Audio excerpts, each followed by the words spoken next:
was beautiful, Brenda. Thank you. Good morning. Welcome to the Unitarian Universalist Fellowship of Fayetteville. My name is Oliver. I'm the worship associate this morning. Unitarian Universalism is a religious tradition that values freedom in religious thought and journey. We uphold the unity of our interconnections, connections to each other, to all of life, and to the precious universe of which we are a part. We affirm the universality of love and hope as we journey together in community, and we welcome you, whoever you are at this moment, and wherever you are in your spiritual journey. For those of you joining us online, welcome. If you're new, please check out our website for more information. For those of you visiting us for the first time in person, you'll find a visitor information card in the seat back in front of you. We'd love for you to fill one out so we can get you on the email list and keep you informed of our events. Later in our service, we will have a time when you are invited to come forward, and usually we have water, but we're doing something different this Sunday. So we will invite you to bring up a yellow Joys and Concerns card if you wish, and instead of dropping a stone into water, choose one for yourself and take it with you back to your seat. There's a place on your Joys and Concerns card if you want it shared out loud, or if you want it to be confidential and shared only with leadership. If you fill out a yellow card, you can bring that forward at that time. If you're online, you can write your joys and concerns in the comments, but please note those comments will be public. If you have a need for hearing assistance, our AV Tech, David, can help you with that. Children are always welcome in our service, but there is a staff nursery available downstairs if you prefer. Please remember to silence your cell phones as we enter into our service.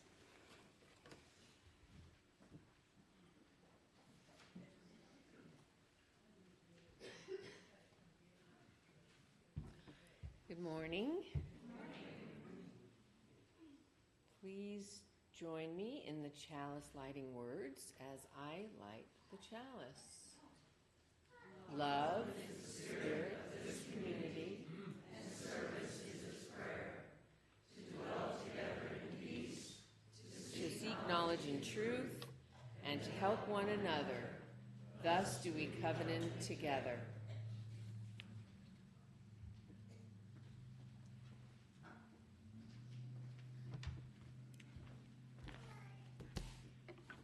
Good morning, everyone. Good morning. Happy Easter. For some UUs, Easter is tricky. Yes, we are celebrating and decorating with bunnies and eggs and flowers and spring pagan things. And some of us are also acknowledging an ancient Christian mythological story full of mystery and wonder and miracle. And it doesn't really matter how we identify Buddhist, pagan, Christian, whatever. We can all gain something from considering the metaphors found in myths and stories. Today, we're going to look at stones.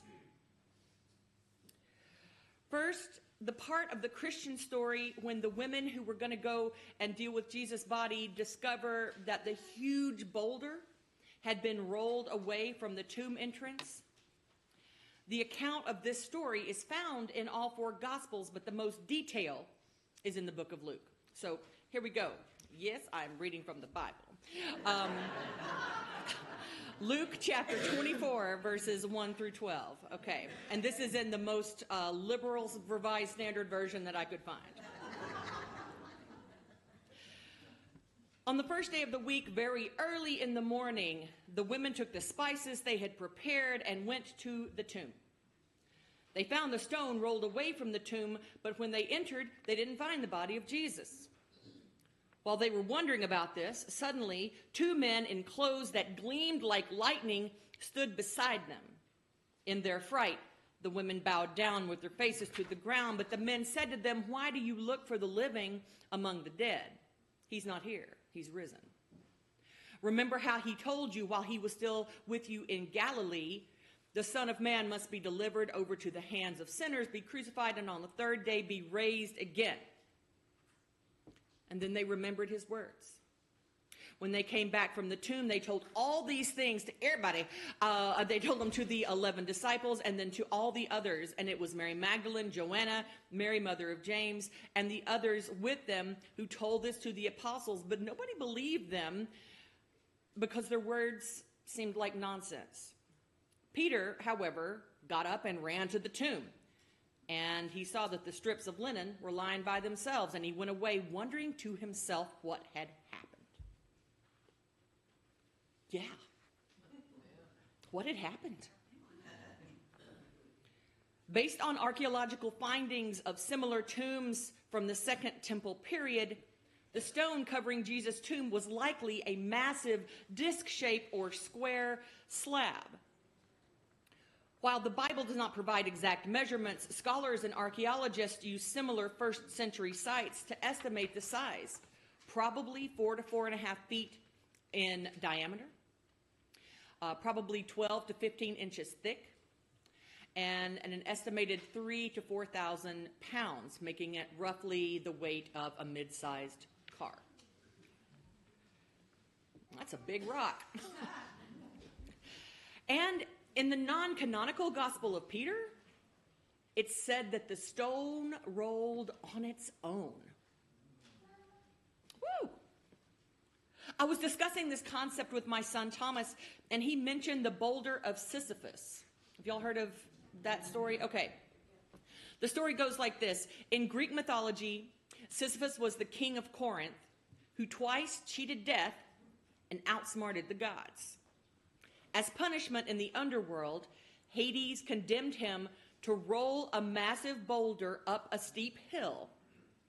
And every time Sisyphus neared the summit, the boulder, which was enchanted by Zeus, rolled back down to the plain, forcing him to start the process over and over and over again for all of eternity. While both boulders represent a barrier between a person and their destiny, they symbolize polar opposite views on the human condition. Supernatural breakthrough versus eternal endurance. We all have stones in our lives keeping us from something. What are yours? Please rise as you are able in body or spirit, and let's sing a traditional Easter hymn, All Creatures of the Earth and Sky, number 203. Alleluia.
Good morning. You guys look great. I'm Stephanie Bentley, your elected board president, and I want to talk to you about the covenant that we've been working on in advance of the much anticipated installation of our amazing minister, Renee Jansky. I know. We're almost there, y'all. All right. So I mentioned in another service that in the UU tradition, the minister and the congregation are actually partners in ministry, which might be a little different from how you grew up.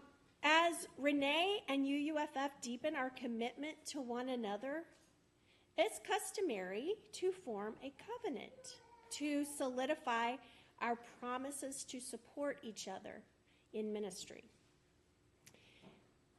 And several close to this process have compared it to getting ready for a wedding. Like, I've had that conversation with a lot, like, this feels like a wedding, this feels like a wedding. And it sort of is. And in that metaphor, you can think of a covenant as like we're writing our vows to each other, which is kind of cool. And a little intimidating. So creating this covenant in collaboration with Renee was one of the tasks assigned to her installation subcommittee, and the people involved with that were Kate Kowalski. There she is in the back. Hi, Kate. And Jean. There he is over there. And me. So in undertaking this task, we did some research. We researched what other congregations did. We also talked with our partners at the Southern Regional UU office. And we collaborated with Renee, obviously. And here's what we landed on. Ta-da! And I hope you like it. And if you don't, you have about a week to let us know.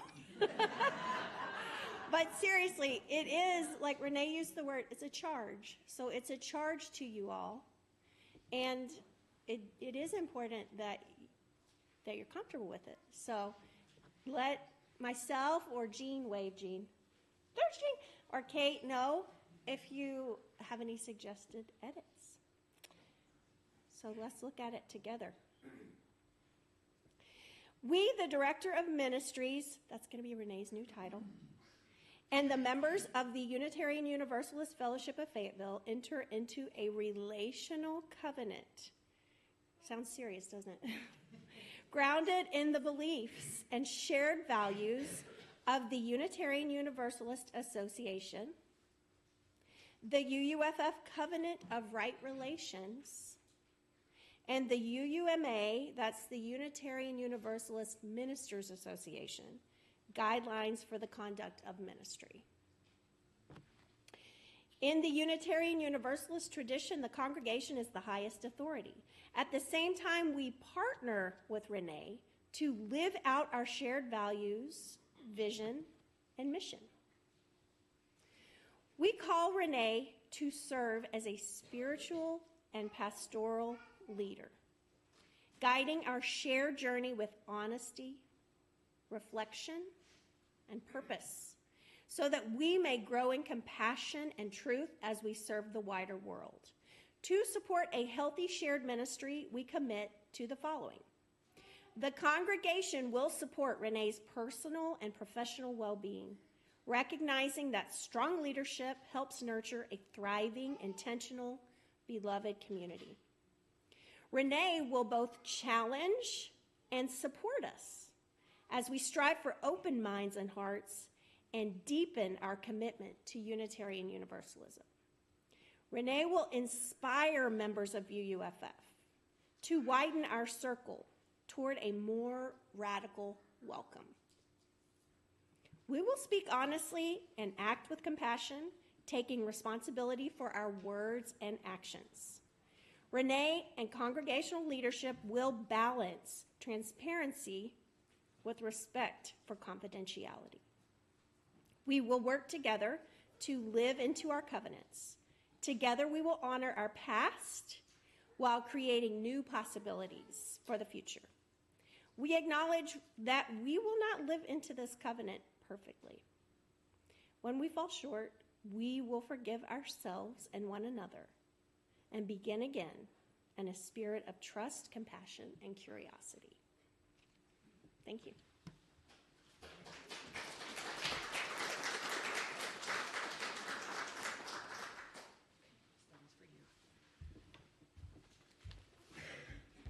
Whew.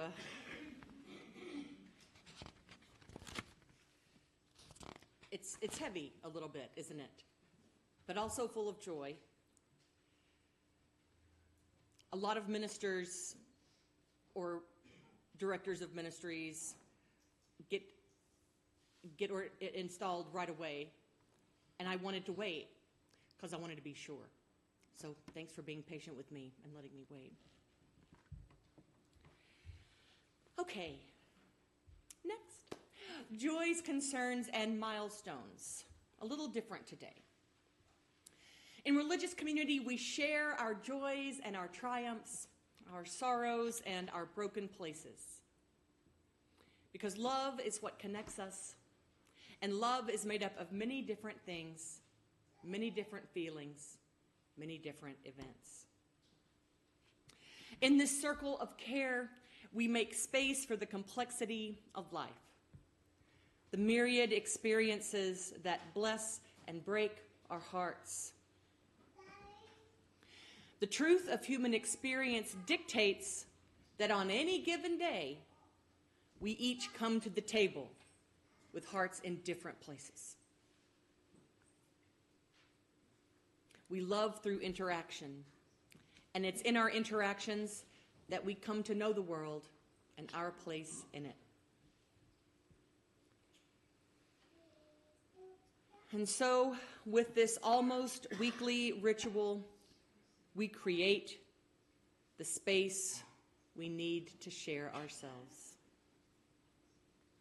If you have filled out a yellow joys or concerns card, you may bring it up and give it to me and get a stone from Oliver. And friends, please pick up a stone, even if you don't want to turn in a joys or concerns card. Today you'll simply pick up the stone. There's no water out today. And you'll take it back to your seat with you. This will keep it with you. This will be your stone. If you need a stone brought to you, just raise your hand and somebody will bring you a stone. Okay, so come forward up these center aisles and then make your way back on the outside aisles. You may come forward, Brenda.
Brenda. That was beautiful. Love to hear you sing it, Melly.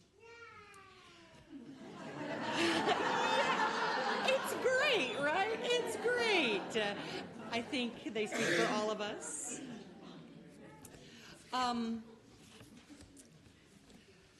Okay. David, are there any joys or concerns on Facebook this morning? Not today. Is grateful for this glorious spring and UUFF, and thanks for the beauty of all creation and the blossoms of my redbud in my backyard. Yes, hallelujah. Yes, yes, yes.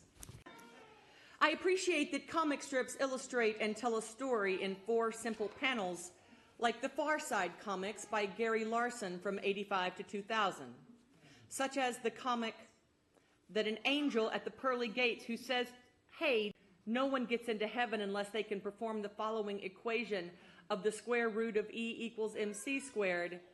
LOL, math to get into heaven, and happy Easter, y'all.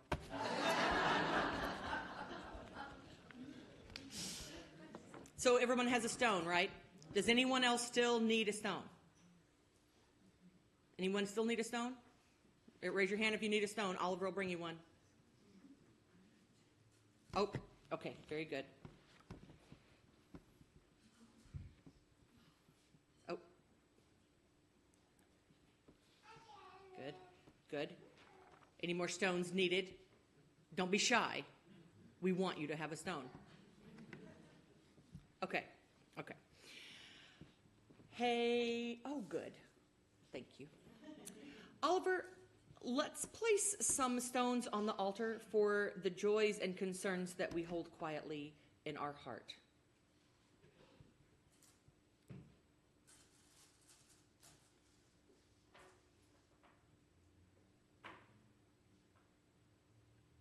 And then maybe a few more for the joys and concerns that we might encounter until we get to be together again next week.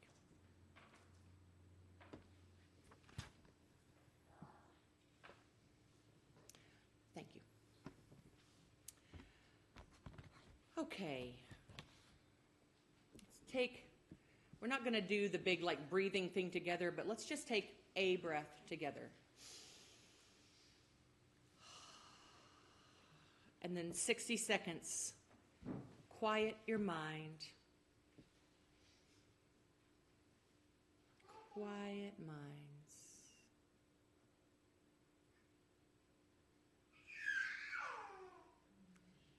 Perfect.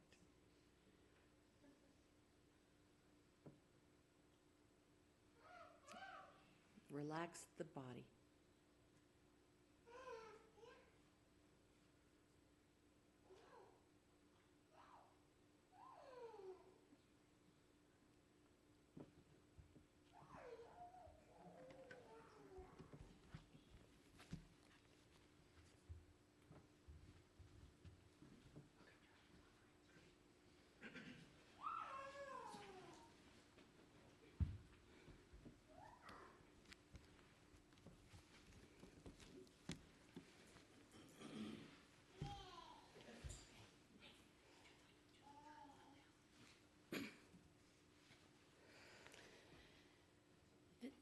Excuse me, my goodness.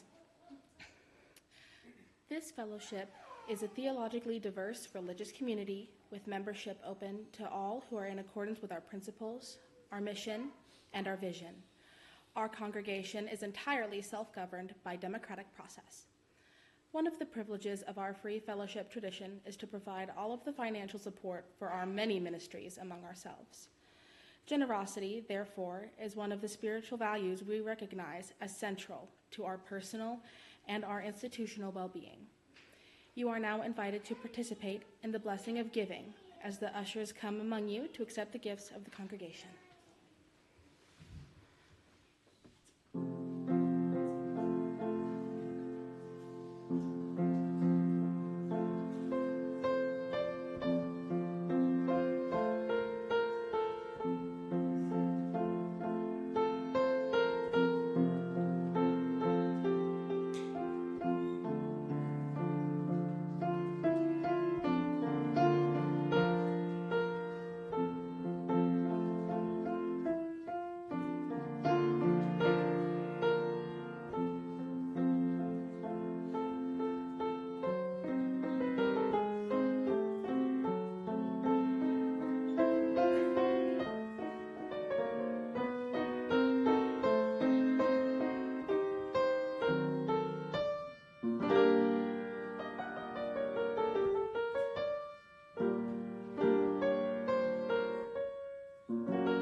Brenda. That was beautiful.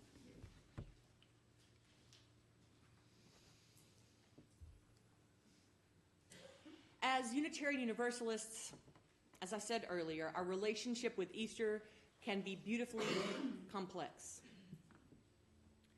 For some of us, this weekend is filled with a nostalgia for the traditions of our childhoods. For others, it's a time to simply appreciate the lengthening of days and the blossoming of the earth. For many of us who identify as secularists, the traditional supernatural narrative of Easter story can feel foreign. But we're also a pluralistic tradition. Pluralism doesn't mean that we all have to believe the same thing. In fact, it means that we believe that the wisdom is found in the spaces between our differences. We recognize that the human search for meaning is vast.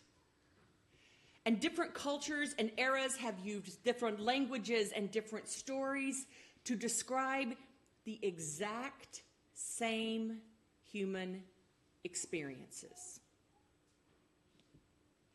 As you use, we don't throw away the great story of our species just because we don't believe that they're literally true or that people are doing stupid things with them.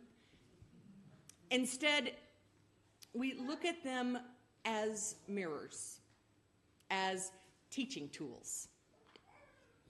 Myths are the poetry of the human experience. They are the ways that our ancestors tried to make sense of grief, of hope, and the cycles of life. In the traditional story, a small group of women walked towards Jesus' tomb at sunrise to anoint his body with spices and oils. They're grieving, exhausted, heartbroken. Their beloved teacher, friend, and mentor had been executed by a brutal empire. We've been hearing stories like this happening this year, haven't we? Their hopes for a new world of peace and justice seemed utterly crushed. Yep, I recognize that feeling. And as they walked, a very practical, heavy question crossed their minds. They asked each other, who will roll away the stone from the entrance of the tomb for us? They knew that a massive stone stood between them and their task, the body of their friend. They knew that as individuals, they weren't strong enough to move it on their own.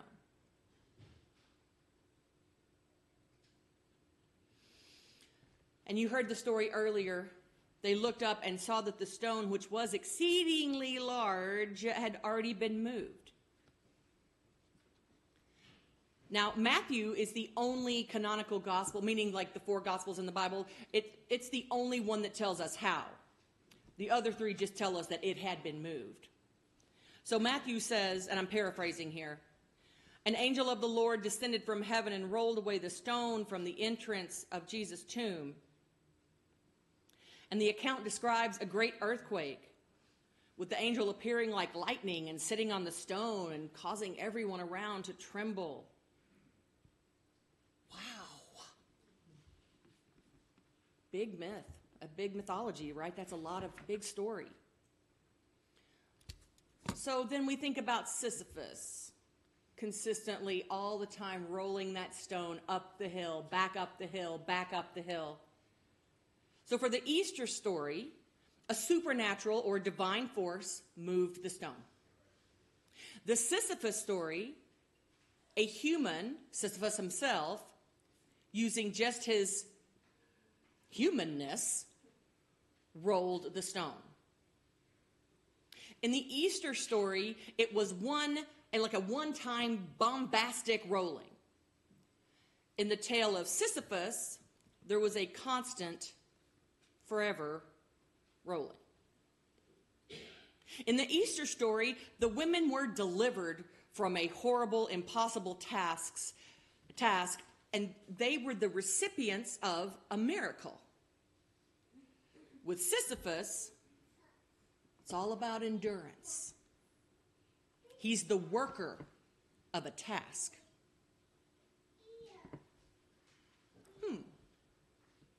Interesting. I truly do think that both of these stories can be helpful for us in our own lives. We all know that feeling of having a stone to deal with. We all have heavy stones in our lives that we have to move. Sometimes those stones are deep and personal, like the heavy boulder of grief or shame or depression or anxiety. Sometimes those stones are collective and systemic, like the massive immovable boulders of climate change, economic injustice, and systemic inequality. And sometimes it's a daily grind sort of a situation, like laundry, or parenthood, or bills, or aging, or marriage, or recovery from addiction, or. Sometimes it's a challenging task that we deal with every day, and sometimes it's a breakthrough kind of a situation. Like in the Easter story, some problems aren't solved by more pushing, like Sisyphus, but by a shift in perspective, outside help, a moment of grace. It's about recognizing when to stop struggling and start looking for that open door.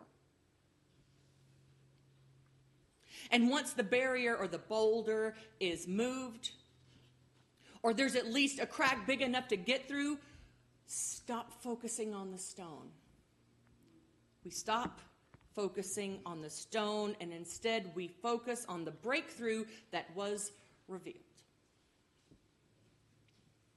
But, and there's always a but in UU sermons, right? Sometimes our stories are more like Sisyphus. Sometimes we simply just have to keep pushing.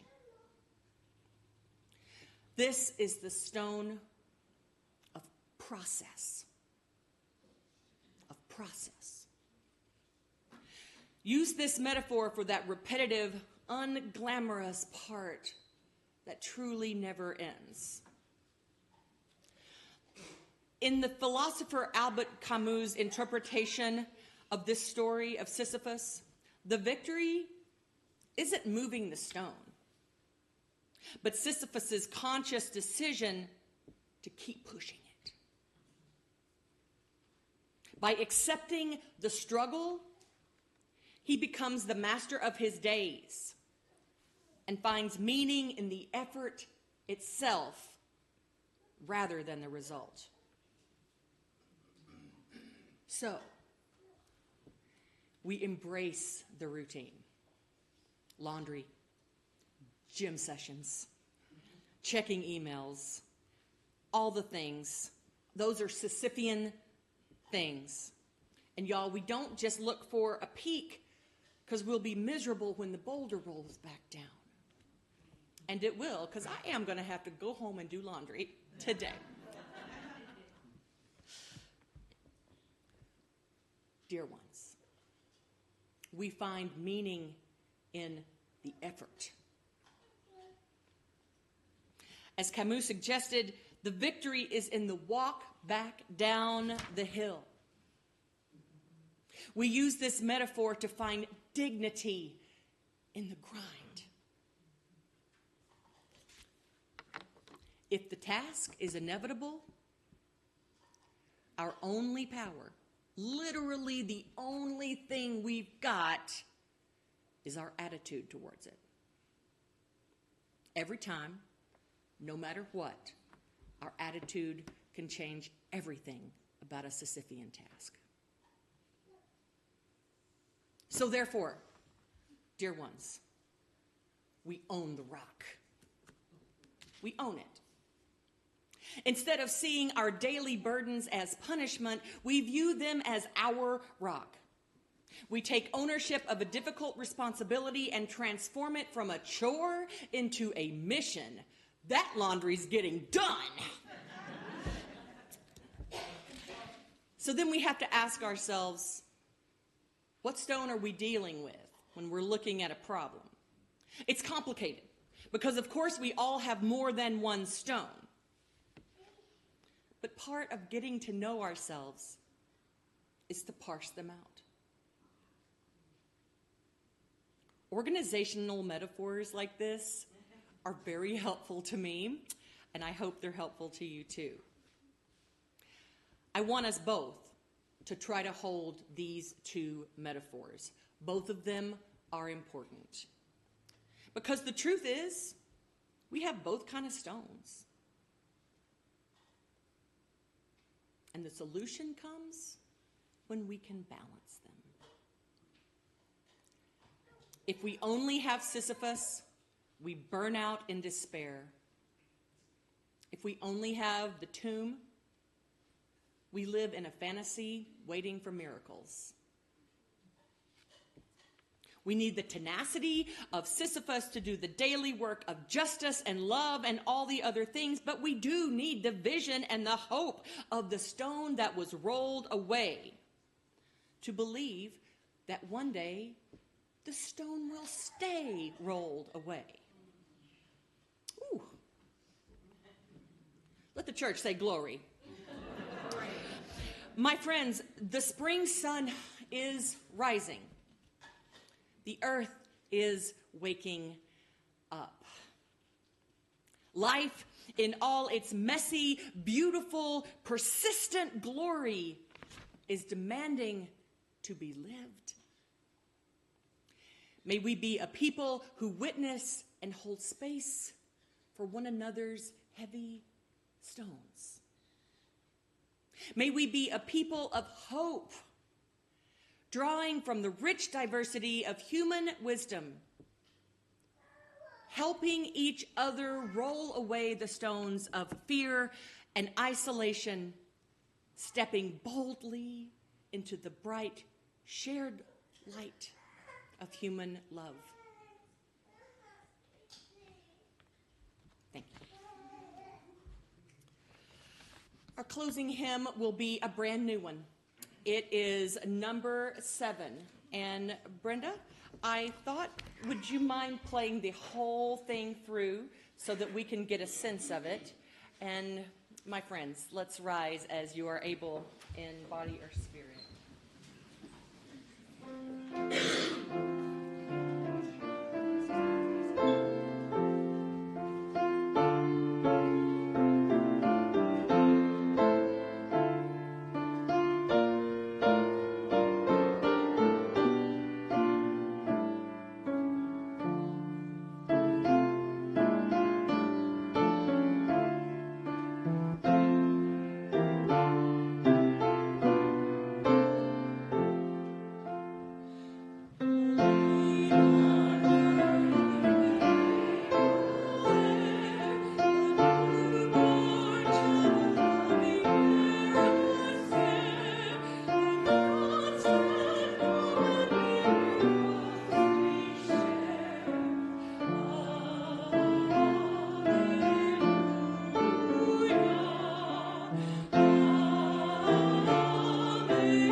You may be seated.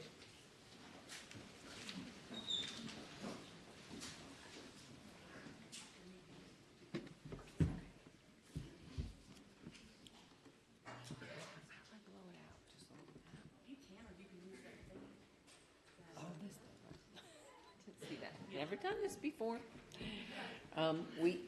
Please join me in reading Extinguishing the Chalice.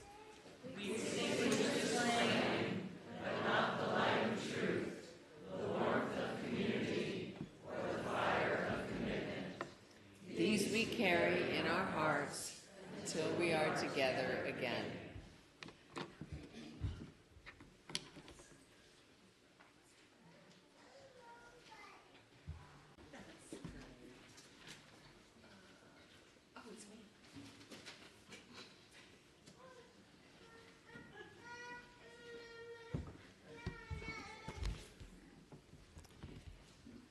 So for Poetry Sunday, remember how last year we ran over? When I say the length of the poem, read it into your voice memo and be like, oh, that's 2 minutes and 2 seconds. That's what I want, so that I can plan the service within an inch of its life. Okay, so the stones that you got today from the Joys and Concerns, keep it. Put it on your altar, put it next to your favorite chair, put it by your dining table, put it on your dining table. Just put it where you can see it. Facebook family. David, which camera am I looking at? Facebook family. Find a rock, write UUFF on it, and put it somewhere where you can see it, because whether we're virtual or we're in person, we're a family. And know that you are a part of this family. That UUFF is holding space for your stones and for you. Go out into the world now, carrying both the grit of Sisyphus and the glory of the open tomb, and know that I love you. Thank you, Brenda.